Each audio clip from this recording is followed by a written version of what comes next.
Now, I've gone through men, specific advice for men regarding choosing partners, and now it's the women's turn. Okay. Now, it is commonly said, and a lot of complaints from men, is that women reject the nice guy in favor of the bad boy. And I guess it's just, like I said, it's not just women, but everyone does it as well. Men do it too. They reject the nice girl in favor of what they see as the exciting or glamorous woman. Yeah, for anything long term, you need someone with substance, really. Need someone that is going to be there for you when you need them, and not just for outside appearances' sake. And I guess, there's a bit of a bragging mentality when people choose partners based on this exterior. Women like to show off, how exciting it is, and men like to show how beautiful or glamorous their girlfriend or wife is. A bit of a bragging rights for both men and women. Now, women, you really have to think about what you need. Don't reject the nice guy in the belief that you deserve better. Better will come along, or waiting for your dream guy, so to speak. I know women have a lot of romantic feelings and fantasy in their minds of a dashing, tall, handsome man who'll come. Traditionally, it was come riding his horse and come sweep you off your feet and so forth. And nowadays, it's turned into either the rich billionaire that will come and sweep you off your feet and take you away in his Rolls Royce or Ferrari. More like the Ferrari she's after. Will you be happy with them in the long term, really? See, the nice guy, when I guess people get complacent, or take things for granted, nice guy will be there for you, ring you certain times, or, cook dinner for you and so forth, and just seems so nice and easy. And because of that, as a woman, I understand what they're thinking and saying, it's boring, it's not exciting. I want someone exciting, be able to provide some excitement. But this is also, men are guilty of this as well. They want someone with excitement, so to speak, not a homely woman.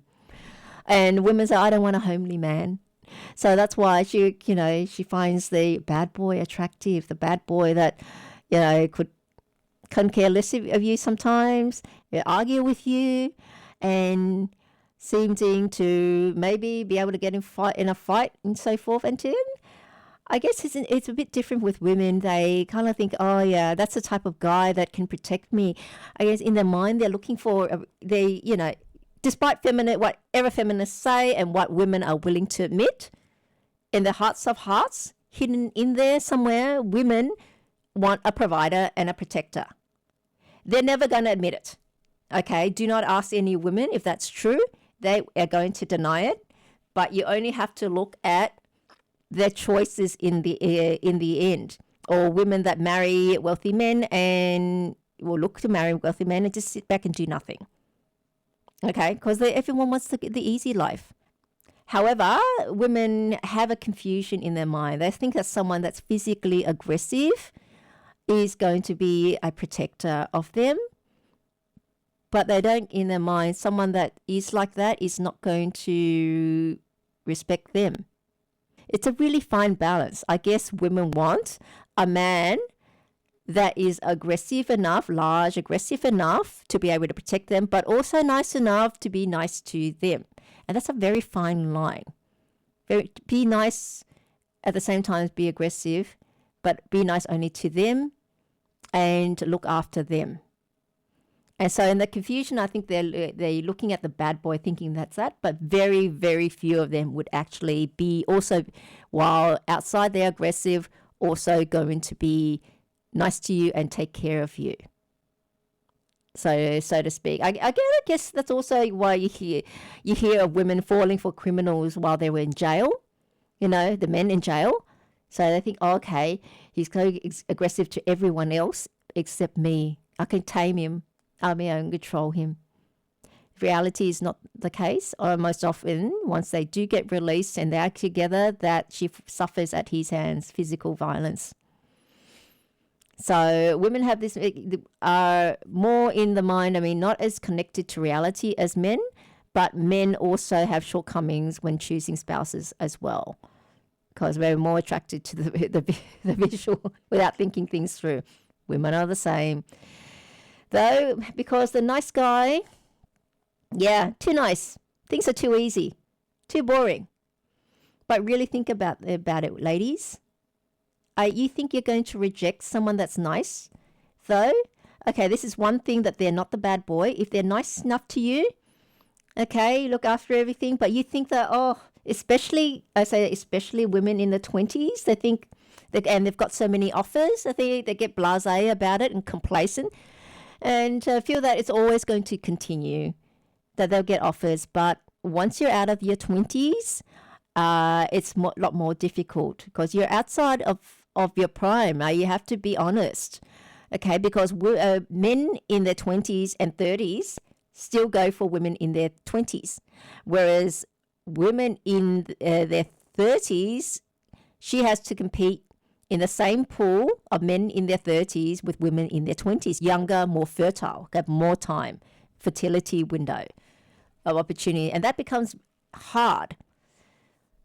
So I don't want women to miss the nice guy and reject the nice guy in this belief in her mind that better is going to come along, or you're waiting for your dream guy. He's so nice and he does all this, but he's not earning quite as much money as I'd like him to, or he's not as tall as I'd like him to be, or I want him to be in my mind, my ideal partner. And so you reject a guy because of that. Or he might not be as good looking. And I say, look, or I always say, looks fade with time. They should not be even a main consideration for you. As long as the person looks decent, that should be enough. And in this day and age, everyone should be able to look decent, at least. If you're, like I was saying, people won't like me saying this, but if you're overweight, you can lose weight. You take it upon yourself to improve yourself, improve your chances of attracting a partner, being presentable to a partner, but it's also good for your health. Lose weight, keep yourself tidy, not messy, dress well, dress properly. It doesn't have to be Armani clothing or Chanel clothing. You just have to look well presented, because you never know when you're going to run into someone. And it could be your next partner. And you don't want to lose that chance just because you look scruffy and unkept. That they don't want to get to know you more and get put off. Like, we are always, rightly or wrongly, we do judge a book by its cover when we don't know the book. Okay? It's like you're in a bookstore with all these books. You don't know which one are you going to choose. So what do? You just have a look at the covers first. And if it looks interesting enough, then you'll pick it up and you actually read the back as well, description, and maybe even have a flip through. And if it's enough, then you buy it. You get entranced and enticed by the book. I mean, there are people, this is bad, but people end up liking the book when they start reading it, so into it, they continue reading it while in the bookstore. And then they get tapped on the shoulder, saying, no reading, please. If you like it, buy it, which is what they should do. And I guess people eventually buy it. But that's my point being, that you have to look interesting enough, or at least not be off-putting to someone, so that they want to get to know you more, come and talk to you, have a conversation with you, and that's how you find out a bit more about each other. And if you're on the same wavelength, because once you start talking to someone, you just get that feeling, whether or not you're in the same wavelength, and then you want to meet again. And that's how it works. So, present yourself well. And, Ladies, particularly, I say the young ones in your 20s, this is something that parents should be teaching and society be teaching. But unfortunately, most parents don't teach their kids. In your 20s, you're in your prime. That is when you should be looking for partners, and do not reject the nice guy just because you think a better match is coming, or waiting for a better match, something a bit exciting. Look, I like how he's all what do you call it, so nice, so to speak, but if he was a bit more good looking, so I'll wait for someone just as nice as him but better looking. If you do that, what's going to happen? You're likely to miss the boat. Someone as good as him, better looking, is not going to be coming. And once you hit your 30s, you're not even going to find someone as good as him. Not to mention anyone with that plus the good looking, your dream guy.